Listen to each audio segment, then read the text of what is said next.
Glacier break-in in Uttarakhand's Joshimath caused massive flood in the state. The break-in caused an avalanche and deluge in the Alaknanda river system. There was a resultant flash flood that killed approximately 18 people. Around 200 people are currently missing in the state. Massive flooding engulfed many villages. Homes were swept away. 5 bridges were damaged. The hydropower project in Rishiganga was destroyed. The Tapovan power project in Dhauliganga also suffered damages. More details are emerging with each passing minute. Various teams are trying to locate the missing people currently in the state. People are sending their thoughts and prayers from different parts of the country. Natural disasters, remember, ladies and gentlemen, are not new to Uttarakhand. But the problem is that this may not be a natural disaster after all.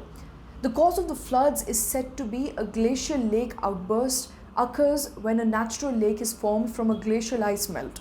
When the lake breaches and it floods the surrounding areas, this results in the disaster that we are seeing. Now, as per experts, a steep hanging portion of the Nanda Devi glacier broke off in Trishuli in Uttarakhand.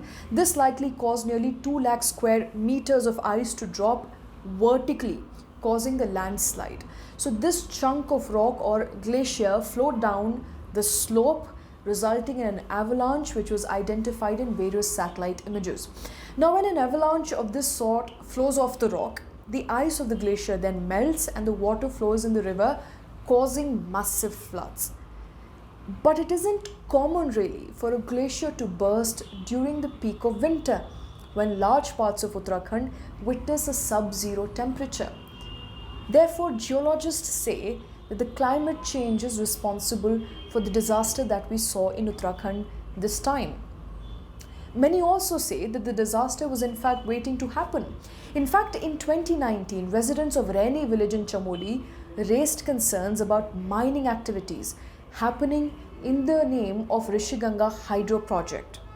They filed an PIL in the Uttarakhand High Court. The court ordered the state government to actually monitor the construction of the project in the Raini village, but nothing much came out of it. The last hearing was listed in August last year, and after that there has been no hearing in the matter. The case is still pending in the High Court. Meanwhile, we have now seen another disaster hitting Uttarakhand since 2013 Kedarnath incident. Now, as I mentioned, disasters are not new to Uttarakhand. Uttarakhand has been one of the worst hit states by natural calamities, or rather man-made disasters, over the last 3 decades. There have been 4 major incidents since 1991, killing hundreds and hundreds of people. So let me go back in time to the latest incident in 2013 in Kedarnath. The disaster resulted in Ravi Chopra committee report that mentioned in fact that dams cause the damage in the downstream areas.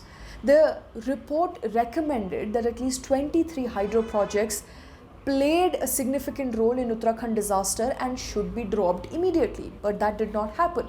It specifically talked about the hydro projects on the Alaknanda river basin. Remember, the debris from the damaged dams uphill increased the force of flood waters, which mixed with the debris is then disastrous to the downhill areas. It comes with the full force. This is exactly what happened in Uttarakhand once again this time.